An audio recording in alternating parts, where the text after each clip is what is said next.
Thanks, Luke. Welcome, Sanjay sir. Welcome, Siddhant, Vasu. Hello. Uh, how are you doing? अरे क्या बोल रही है पब्लिक?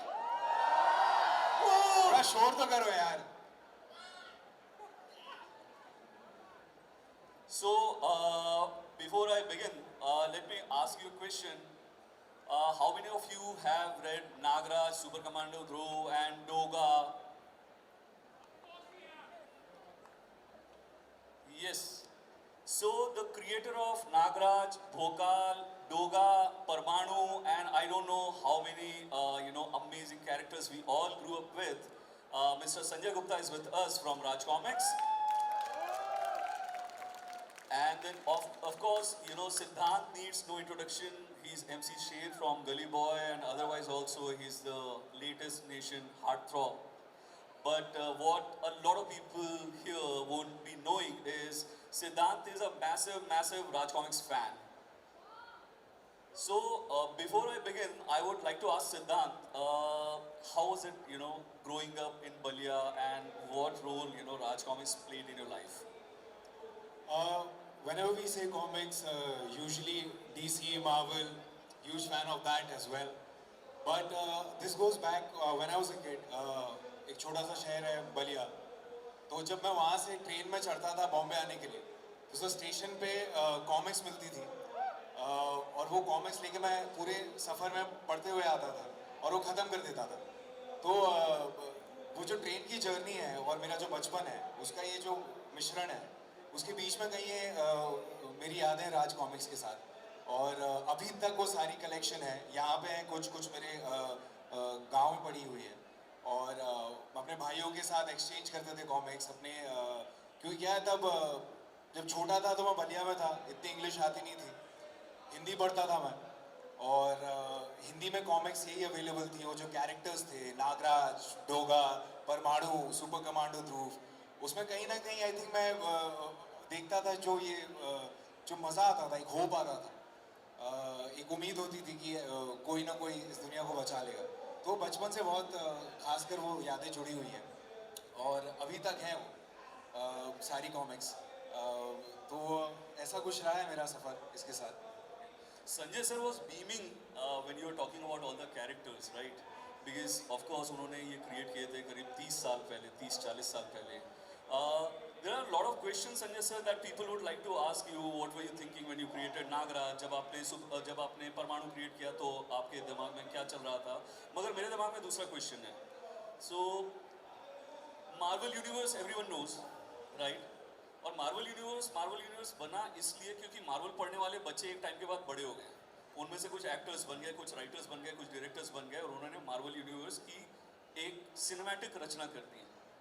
आपको लगता है कि अब हमारे पास सिद्धांत है, राइट? हमारे पास बहुत सारे ऐसे डायरेक्टर्स हैं जो ये सारी कॉमिक्स पढ़ के यहाँ पहुँचे हैं. मैं मेरा नाम भी पिच करूँगा. और बहुत सारे लोगों ने बहुत सारी चीज़ें पढ़ने के बाद कॉमिक्स भी लिखी हैं. ये जो नई जनरेशन इस समय कॉमिक्स पढ़ के बड़ी हो गई है और वो बोल रही है राज कॉमिक्स से सुपर हीरोज हम सिल्वर स्क्रीन पे कब देखेंगे? आपको लगता है वो टाइम आ गया है? बिल्कुल टाइम आ गया है. अपना टाइम आएगा, मतलब I wanted you to say that. अपना टाइम आएगा भी और आ भी गया है. चीज़ें स्टार्ट हो गई हैं. आज सिद्धांत हमारे साथ बैठे हैं, अपनी मन की बात बोल रहे हैं. तो नेचुरली आप आलोक जी ये सब चीज़ें कह रहे हैं कि ये अब टाइम आ गया है. आप अपने super hero, Indian super heroes को सिनेमा में और वेब सीरीज़ वगैरह में बहुत जल्दी ही देखेंगे. क्या बात है, क्या बात है सर. मैं देखिए डोगा का कलर भी पहन के आ गया हूँ. मेरा फेवरेट कैरेक्टर वही है सर. यहाँ स्टेज पे अगर सिद्धांत तुमको डोगा का कोई डायलॉग याद है तो वो कानून तोड़कर करता है कानून की हिफाजत. यार मतलब तुम बचपन में पड़ी हुई याद है इतना संक्षेप में तो यार. एक मैं बोलता हूँ, बहुत अच्छा सा है. अपने रजत मिश्रा जी ने लिखा था, मैं हूँ डोगा, जो कहूँगा करना होगा. मैं हूँ डोगा, जो कहूँगा करना होगा. So this was actually a rock song that there's this band called Vyaktam that has created a song on Doga. But Siddhant, if you have to pick like 5 favorite superheroes or maybe 3, let's not go 5, let's go for 3. What are your 3 most favorite superheroes from Raj Comics stable? Definitely Doga पहला होगा और super commando ध्रुव और I think Nagraj. और अगर हम बोले कि ये 3 में से तुमको किसी एक के लिए संजय सर को ऑडिशन देना है, मतलब डोगा का कलर तो तुम पहन के आए हो, इंसानियत पर कहर ढाने वाले हैवानियत की ये जिंदा सबूत, क्यों अपनी इन आदमखोर हरकतों से सैले चमन को बर्बाद करने पे तुले हो? आखिर कब तक चुप रहेगी ये जमीन और कब तक खामोश रहेगा ये आसमां? आखिर कब तक? अब तो आ जाओ, आ जाओ, आ जाओ नागराज, अब तो आ जाओ, आ जाओ, आ जाओ नागराज. संजय सर आज पूरे he wants to make a musical superhero universe. Musical superhero universe. So Ballia में क्या आप लोग ऐसे किराए की कॉमिक्स लेके आते थे, पढ़ते थे? मतलब स्टेशन से रिच बच्चे खरीदते थे. अरे तो आई भाई, नो तुम बलिया से बॉम्बे आ रहे थे तो खरीद तो रहे थे, बट किराए की कॉमिक्स पढ़ रहे थे कि नहीं? किराए की कॉमिक्स ली भी है और कभी वापस की भी नहीं है. ऐसा नहीं है कि ली है और वापस कर दी है, क्योंकि किराए की कॉमिक्स ली जिस दिन मैं जाने वाला हूँ बम्बई, पवन एक्सप्रेस एक ट्रेन है वहाँ से निकलती है बलिया से, तो उसके एक दिन पहले कॉमिक्स ली और फिर निकल गया. और उसके बाद अगले बार जब आया हूँ तो फिर दूसरी दुकान से लिया मैंने. ऐसे करके आई थिंक कितने लेनदार वहाँ खड़े होंगे मुझे लगता है. सो थैंकफुली बिल्कुल. क्योंकि दुकानें बहुत थी, तो आप बड़े पर्दे पे दिखेंगे तो दुकानदार बोलेंगे यही था. बिल्कुल. संजय सर ये बताएं कि डोगा को आपने बॉम्बे पे बेस किया, उसके लिए आप कितनी बार बॉम्बे आए, या आपने बॉम्बे में एक्चुअली रिसर्च की, या एग्जैक्टली क्या फंडा था? बिकॉज मुझे जहाँ तक पता है कि आप लोग दिल्ली में बैठ के बॉम्बे की कहानियाँ लिख रहे थे. राइट. एक्चुअली बॉम्बे तो खैर बहुत कम आना जाना था, आते थे, लेकिन जितना डोगा की अगर स्टोरीज लिखनी थी उतना हम लोग बॉम्बे नहीं आए थे. लेकिन फिर भी जितनी ज़रूरत होती थी उतना हम बाकी जो अपने से बड़े लोग थे उनसे मुंबई के बारे में पता करते थे. शुरुआत बॉम्बे से हुई थी और बाद में वो मुंबई बन गया था. पिताजी हमारे काफ़ी टाइम से मुंबई आ जा रहे थे, तो उनकी बहुत गाइडेंस मिली इस चीज़ के लिए. सिद्धांत धुलाई हुई है कॉमिक्स के लिए कभी?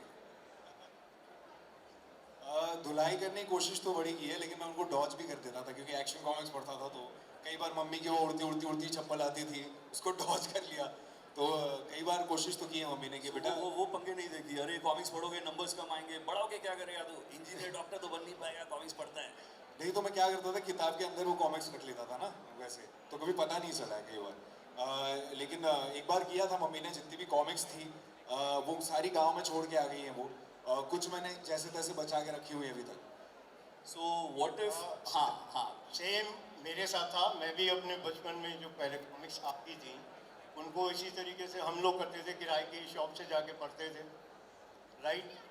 उन्होंने खैर हम चुरा नहीं पाए, लेकिन होता यही था कि छुप के पढ़ना और बुक्स के अंदर रख के पढ़ना, ये शायद सभी ने बचपन में किया है.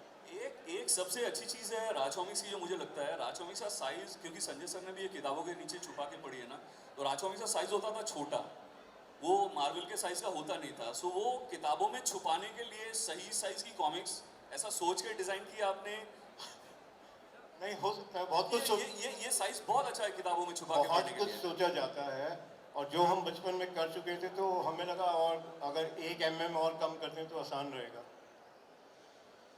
Siddharth, female childhood crush, a comic book character. देखिए, कॉमिक बुक में तो वैसे ही सारी खूबसूरती निखर निखर के आती है. बट ऐसे एक नाम तो नहीं ले पाऊंगा मैं. उनका क्या नाम था वो? विसर्पी. हाँ, चंडिका, नताशा, चंडिका, नगीना, लड़कियों की कमी नहीं है ना? हाँ, ममता, प्रलंका. तो संजय सर मुझे ये बताएं कि जब आपने नागराज क्रिएट किया, I think the year was 1986, right? तो नागराज का क्रिएशन जब आप कर रहे थे तो आपको ये उम्मीद थी कि उसके इतने सारे फैंस बनेंगे, इतने साल तक लोग उसको याद रखेंगे? ये 40 साल करीब उसको हो चुका है आए. 16-17 साल का रहा हूँगा मैं उस समय.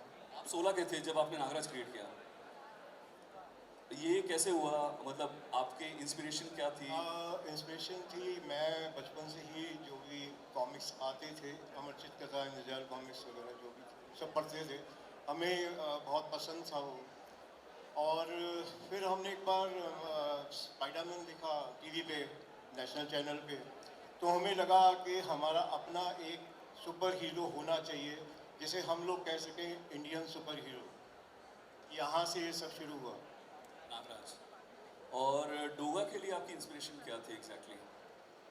योगा के लिए इंस्पिरेशन बहुत कॉमन सी थी। एक ऐसा लगता था कि एक अपने आसपास हो जो कि हमारी रक्षा के लिए आसानी से मौजूद हो, उसके पास बहुत ज़्यादा सुपर पावर्स ना हो, उस तक पहुंचने के लिए ज़्यादा प्रयत्न ना करना पड़े। तो वो एक ऐसा शख्स है जो कि कमिटेड है सोसाइटी के लिए, कुत्ते का मास्क पहनता है, और वो जो कुत्ते में क्वालिटी होती है कि वो चौकीदारी करता है, रक्षा करता है, जिसको भी वो अपना मान लेता है। तो यहाँ से डोगा शुरू हुआ। Sorry. So Siddhant, what do you think if you have to play Doga? आपको आपको ये सारी चीज़ें आत्मसात करने में कितना टाइम लगेगा? जस्ट इन केस अगर आपको, मैंने बोला अभी तो आपने पहना हुआ है purple colour, if you have to play Doga, ये कुत्ते ये तो मुझे ऐसे वफादारी, ये पसंद है। कुत्ते का मास्क, कुत्ते तो मुझे ऐसे ही बहुत पसंद है। आई लव डॉग्स और वफादार भी हूँ। Don't ask my exes. हाँ हाँ हाँ, वही मैं पूछने वाला था। सो सॉरी सॉरी सॉरी, कुत्ते को जो पसंद नहीं आता वो उसे हम बोर्ड डालता है।